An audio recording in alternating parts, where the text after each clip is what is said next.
It's Aloha Authentic.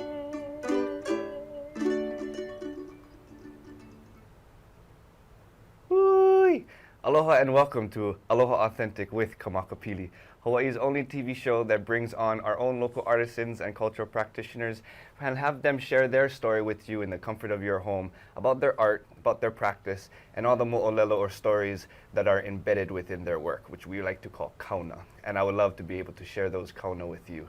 Today we have a very, very special guest, Uncle Joe Recca, and he will be here sharing about the history about Waikiki. So mahalo, Uncle, very much for participating. Wonderful to be here. But before we get to Uncle Joe, of course, we have our little set and our little food that I want to make sure that I explain to you why we have and why we will be poo-pooing or eating a little bit our appetizers throughout the show. We have a bowl of poi, and then we have some poke, fresh poke straight from the store for you. And the reason this is out and the reason we will eat is because for me, my tutu always said growing up, when the bowl of poi is open on the dinner table, that there is no negativity that is spoken, only stories of positivity and creation and happiness. Because if you speak those negative words, all of that negativity gets sucked into the poi and it spoils it, and it's no good to eat. So we only want to speak good things to make our food taste so onolicious, just like the stories that Uncle will be sharing today. And that is onopoi. That is onopoi. Yes. So before that, we just have continuing our new segment that we have started a few episodes back called Did You Know? And it is proudly sponsored by the Hawaii Arts and Hospitality Association. And for this month, our plant that we want to share with you is a uhaloa. And uhaloa, did you know, is a powerful plant that is often referred to as a weed. So if you look around your yard, you might see this. The bark of the roots is used to help cure any issues with the throat, including sore throat or strep throat. And actually, I just came over a sore throat last week, and I was using this all the time. You would peel the bark off and boil it in water to make a tea. The plant loves the heat and gets its potency from the struggle that it has to get water. It has a taproot that digs deep down into the ground to reach the water in the earth below. So that taproot, and all the roots, but mainly that taproot, consistent and has the most powerful, what we call mana inside. So did you know? Now you do. That being said, we have so much to get into, so I just want to jump straight into it with Uncle Joe. Again, Uncle Joe, mahalo nui for coming on. We know that you are a very knowledgeable person when it comes to Waikiki history. And I think this episode, I really want to kind of indulge ourselves with the knowledge of what Waikiki has been in the past. And my hopes is that our audience, as well as myself, gets to get a little bit more familiar with what had happened and what Waikiki consists of that we don't necessarily see today. So starting off the conversation, with you being so exposed and working a lot within Waikiki, how do you see Waikiki as it is today compared to about 20 years or even 100 years at that? Well, as an entertainer, Waikiki has transformed into this megaplex of varieties of things.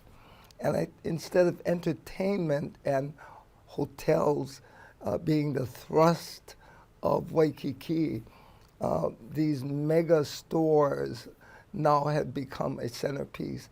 And that's part of, I suppose, progress. That being said, I think my job as a historian is needed to let people know, whether it's in the hotel industry or the local folk, what even the shop owners, how necessary it is to know what was in Waikiki, and so that when all of the glitz and glamour of what's happening to Waikiki now takes over, what was becomes an important part of why people would still come. You know, because they can go to any glitz and glamour stores around the world. But if we lose of the essence of what Hawaii or Waikiki was, then why would they come? I was fortunate because I got to tell you the truth. When I started back as a senior at Kamehameha singing at the Royal Hawaiian for Haunani Kahalibai as being one of the royal lads, and then remained in Waikiki as an entertainer for 40 plus years, I saw myself as my night off, not 1 mile radius do I come into Waikiki. And then I met Dr. Kanahele. Boy, did that change everything about what I felt about Waikiki.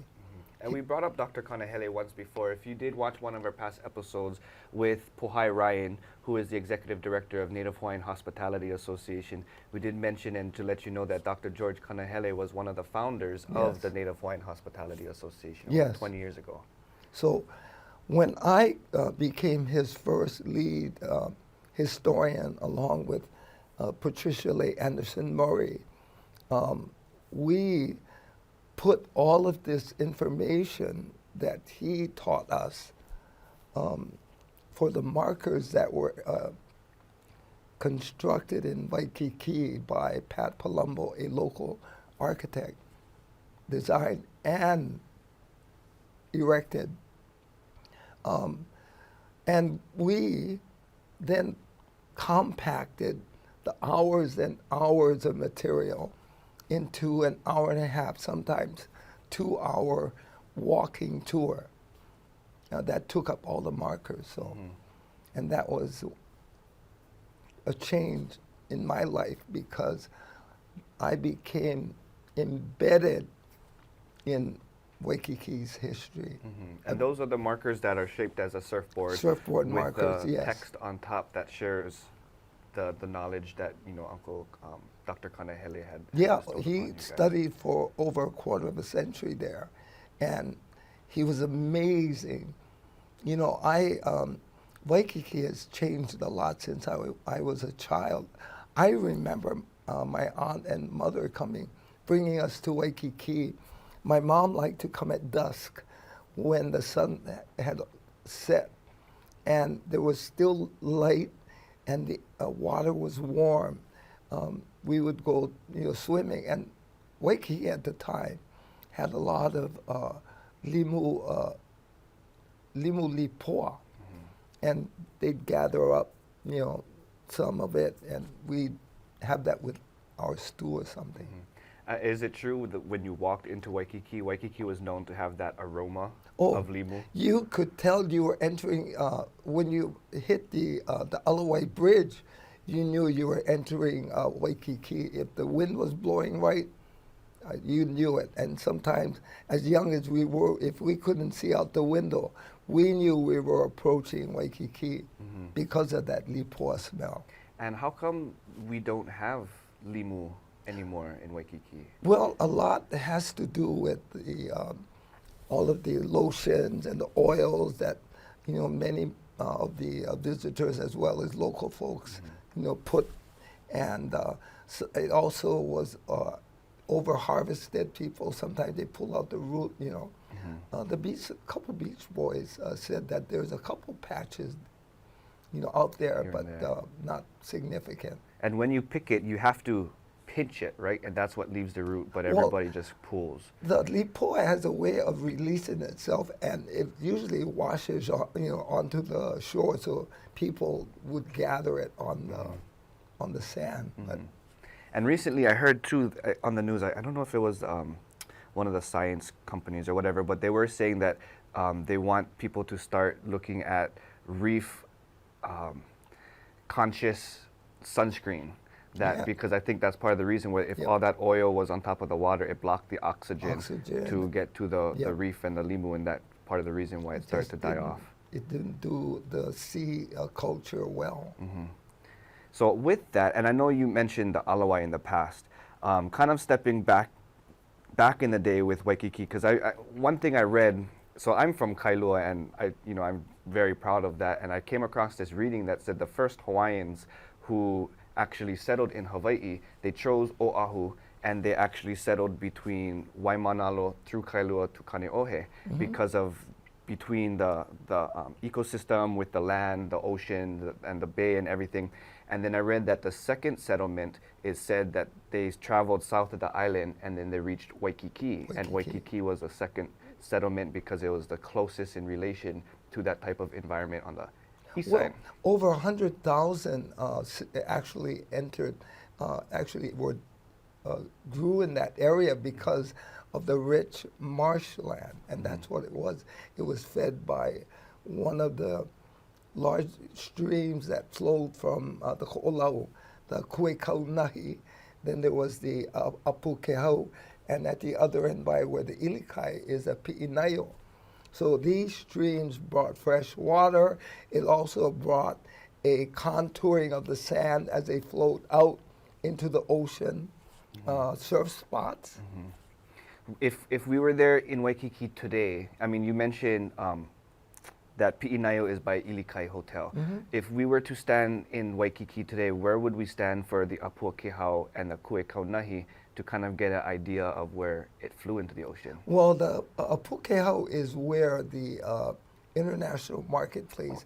It flowed past at one time the Princess Kaiulani's Ainahau was the back boundary of Apukehau. Then it flowed around and then through the area where international marketplace is, and then flowed out there. There was an incredible surfing spot that was a favorite of Ka'ahumanu. Who was the favorite wife of Kamehameha? Of Kamehameha, yes. And what was the name of that spot? That is Kalehuawehe. See, I'm 70 years old. It takes a while for it to creep out. We get a lot of time left, so we're all good. Yeah, Kalehuawehe. And then the what was it? Kuekaunahi? Kuekaunahi fed the area where the Honolulu Zoo. Okay. In fact, at one time when they developed that area, where the Honolulu Zoo is, there was an area that was sung about in Maki Ailana. That area had ponding, and in the middle of that pond set this island, man-made island that was named Maki after Captain James Maki. Awesome. So within those three, I mean, that already kind of given me a visual of how flourished the land was. I mean, and I always was told that whole Waikiki was full of taro patches and, being able to provide food for 100,000 Hawaiians who once lived there. Going upon that, I mean, Waikiki is also known for its surfing. How was the surfing? And I know surfing is referred to the sport of the kings, or the sport of the ali'i. How was the life of our ali'i within Waikiki? Well, they called it the sport of the king because they had all the time to do it. But if truth be told, everyone surfed, even the Maka'inana. They all surfed. They just had to wait till they were all out doing what they had to do, and then they went. But the ali'i had the time, and before they had during the summertime, some huge waves that came that side, like the North Shore has now in the wintertime. Summertime, they had what was called bluebirds, up to 30 feet, 35-foot waves. It is so hard to imagine a 35-foot wave in Waikiki nowadays. Well, you can go to the archives, and they speak about one real popular ride by Duke Kahanamoku himself in 1917, I believe. He rode it from the foot of Diamond Head all the way in a mile and a quarter, and came to shore fronting where the Moana Hotel is. And I mean, so you have Duke Kahanamoku, and you've mentioned Ali'i Lake, Queen Ka'ahumanu, and Princess Kaiulani that all resided within Waikiki. What other ali'i, or who other ali'i also resided in Waikiki? Lili Okalani had her homes there in... Was that Pauakalani? Yeah, Pauakalani. She had another little home that she loved to entertain. Kalakaua had his place that he loved to entertain. Uluniu, Prince Jonah Kuiokalani an Ole, and his Princess Kahanu They had a home there. King Lunalilo, where the international marketplace had, that's where he actually reigned, because he didn't want to go into the palace at that time. And even all these names that you're listing, is I can remember going down the streets of Waikiki, the names of the streets throughout Waikiki are relevant or you know, the same as... There's history behind it. In fact, they named Koa Avenue. Everybody thinks that's the wood, but it has to do with Kavanana Koa. That was a nickname that Princess Kailani called her cousin. And that was a brother, right, of Kuhio? Prince Jonah Kuhio, Prince Kalani Kuhio. and Ola. And then there's Prince Edward, another brother. All these streets are the three sons that Kalakaua and Kapiolani adopted when their mama died, who was Kapiolani's sister. And of course, so that's where Kapiolani Park gets its name from, was from Queen Kapiolani. Yeah, he named it after his lovely wife. So it's just so cool to see how, which we don't even think about, it's just names. And it's just, especially how, you know, looking into tourism and our visitors, that they're just given these names and they're not really realizing that they're actually, their significance, but they're actually honoring all these ali'i that once was there without them even being aware of it.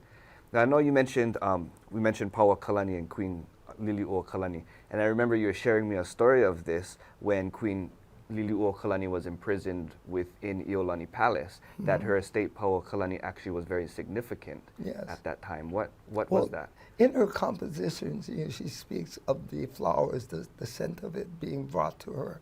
Well, there was a little boy that actually brought flowers from Paua Kalani wrapped in newsprint, and that's how she kept abreast with what was happening during the annexation. And that all came from the garden of Paua Kalani, which means the royal perfume? Yes. Yeah. So I know her, she was very loving of her gardens and her flowers. And it's just amazing too, because I, you know, always hear, and how smart our people were, that she was able to read, you know, so inconspicuous, to be kept up to date with what's going on outside the palace from the newspapers. Well, she loved her garden. It was proof at Washington's place that she spent her final days there restoring the garden to what she once had there at Washington's place. So I guess moving a little bit more up in history to Duke Kahanamoku's age, or that era with the Beach Boys, you know, how, and it's just, this is kind of just me personally asking, how was that time? Because have you actually met Duke Kahanamoku? Yes, he was a family friend, and he would come over to our family home in Kaka'ako. And I remember when I first met him, he had the largest hand. You know, he would reach over and shake my Uncle David's hand. And my Uncle David, who was a fire captain, you know, stood tall and broad. And I always thought he had the largest hands. But when Duke went in, I was standing there and I couldn't believe these two giants were shaking hands. And he was a fun man, always smiling, and danced hula with my aunt and my mom. And it was just, he was just a happy person. And his wife, Nadine, just loved him to pieces, even after his death. That's all she spoke of. I've been to several gatherings where I was fortunate enough to be at the same table with her. What a lovely lady. And she reminded those that called her Nadine, she said, my name is Nadine. So, just remember. So that personality that he held, you know, same as the Beach Boys and what they were known for being very hospitable and just being unconditional aloha. Exuded aloha. My dad played baseball, and when they took a team to the mainland, Milwaukee, to play a local team there, Duke went along as an ambassador, and my dad said that Duke stayed in the lobby all day greeting people, promoting Hawaii. Yeah, and you know, my dad said, yeah, that was the kind of guy he was. So the personality and just the whole aroma that they kind of just dwelled within, of always just giving of themselves to our visitors, which Yes. started to bring in all these high-end celebrities and politicians and what have you. That compared to today, and how I guess the local community kind of looks upon Waikiki, and especially with all these continuous world brand construction companies and so Yeah. forth. How do you think that we could bridge that gap or fill in the void of how they were with their charisma? I would say. Well, if you saying that if we should, how can we get our locals to appreciate what Hawaiians did for Waikiki? I think just come down and be a part of what's happening there now. You don't have to go into the high-end stores, and if you do, so what? Enjoy how these people live. I guess I know some of the stuff I certainly can't afford, but it is a beautiful place to walk in. And besides, you get out of the hot air. You go into these air-cooled areas, but go down and seek out people like me. Find out about Waikiki. There's all kinds of things there that, you don't have to spend that much money on. Yeah. I know, like, if we just look at the name Waikiki, meaning the sprouting waters. Spouting waters. So it just talks about all those freshwater springs that line the beach. Continue to bubble up through the sand, and there's a couple significant ones. One in front of the outrigger outrigger Waikiki, and the other one in front of the Halikulani. That's Vehe. So I think the whole idea of knowing that, even though we don't see it, because I know somebody made a comment once that, Waikiki once was good, but it got kind of cemented over, But just to kind of have that mentality that, just those freshwater springs are still there. Still there. All like that, the banyan tree by the hula mound is planted on top of a spring, which gives it continuous source of water. Is that correct? No, the banyans were brought in, from India and Pakistan to help hold water in. Water continues to flow regardless, and those aerial roots are doing more for the tree than any spring can that runs under it. But I'm not saying it doesn't help. But what I look at the healing stones. These are significant historic monuments that are still in Waikiki that people pass by every day and don't know what they're all about. Those come from the 1600s. They're still there. They were abused through a few hundred years, lost in fact, and then found again. And with the help of the Queen Emma Foundation, they are now enclosed. But after they passed their powers, they were placed in parts of the beach that were significant to those healers. One in front of where they were all at the top of the water line.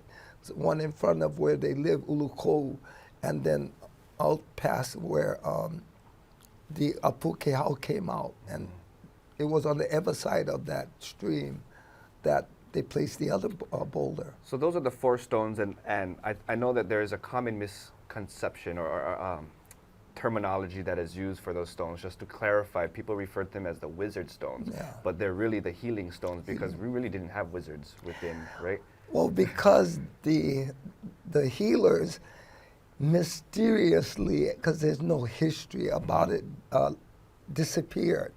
They left. They went back to Tahiti where they were originally from. And there's an altar stone in the dedication of that enclosure that was brought by a healer from Tahiti and placed there.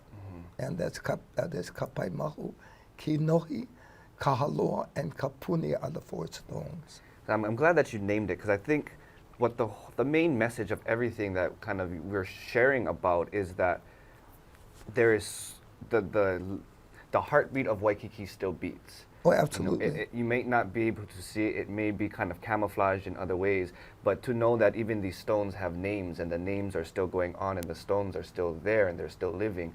Waikiki in general it's still a powerful place, I would like to say. Absolutely, and they can bring in all the big name stores and have the glitziest storefronts, but what's keeping all of it alive and people coming is, number one, the Aloha spirit. That's what people talk about that come on my walking tour. You know, they say, oh, you know, this place is so special. Yeah. That's why I come here every year. And then when they find out about the significance of the area, it makes it even more important to them and why they love Hawaii so much. You know, with 2 minutes to spare, this conversation went so fast. I Wow. didn't get to like where I had this whole type out of notes of where I want this conversation to go. We didn't get through half of it. But with 2 minutes left, and you mentioned the Aloha spirit, with everything that we've talked about, you know, you've been talking about Beach Boys and Duke and how they exuded aloha. And for yourself, what does aloha mean to you? Well, like them, aloha is something that is given unconditional. There's no reason behind it. That you're not getting paid to do it. Somebody doesn't give you or share aloha to you because somebody told them or somebody paid them. If I say tell you aloha, I mean aloha. And aloha be with you. And that's all it is. It's a wish that goodness comes to you. It's a wish that your whole family is healthy. It's all kinds of things all wrapped up in one little word. You know, you know, I aloha. You know, aloha, aloha. It's something that you can't put a pin on. Unconditional. Well, unconditional. Mahalo nui, Uncle. I wish we had a whole another half an hour. We should have done a whole hour set for this one. But with the clock clicking down, I just want to thank you and tell you aloha and mahalo for watching Aloha Authentic and to be able to indulge yourself in the stories that Uncle shared for something that is continually something for us as local people here, especially on Oahu. Waikiki is always there. And I think the whole goal for myself to you was, and for myself personally, is to find ways how we could build that interest to connect with what we still have today. Because once things are gone, it's gone. So since we still have it, you know, indulge yourself and educate yourself and be interested and build that passion. Well, with 10 seconds left, mahalo nui. Be sure to turn into next month's episode. And if you missed any in the past, check out alohaauthentic.org. And until then, ahui ho, and see you next month. Aloha. See the spirit of aloha through the arch with aloha.